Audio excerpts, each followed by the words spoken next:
Good evening everyone, কেমন আছো সবাই? সন্ধেবেলায় সবার জন্য কফি বানাচ্ছিলাম আর আজ আমি একটা নতুন কফি ট্রাই করব। সন্তু দ্বারা কয়েকদিন আগে ভাইজ্যাক ট্যুরে গেছিল আর আরাকুভিলা থেকে এই কফিটা নিয়ে এসেছে। দুধ জাল করার সময় একটু গরম হয়ে এলে আমি কিছুটা দুধ একটা পাত্রের মধ্যে তুলে নিয়ে পরিমাণ মতো কফি মিশিয়ে একবারে মিশিয়ে দিই, কিন্তু এক্ষেত্রে সেটার কোনো দরকারই ছিল না। যেহেতু এই কফিটা আমি ফার্স্ট টাইম ট্রাই করছি সেহেতু একটু ভুল হয়ে গেছে।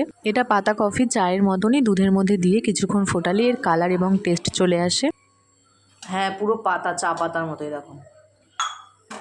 তারপর চলে এসেছিলাম একটা জামা কাপড়ের দোকানে। এই দোকানটা বহুদিনের পুরনো এবং আমাদের সাথে অনেক দিনের পরিচিত। ওই টুকিটাকি হঠাৎ করে যেসব জিনিসপত্র লাগে এই দোকানটা থেকেই করা হয়। বেরিয়েছিলাম দাদার কয়েকটা জিনিস লাগবে সেগুলো নেওয়ার জন্য। ফেরার পথে দুজনে খেয়ে নিলাম ঠান্ডা ঠান্ডা মিল্কশেক।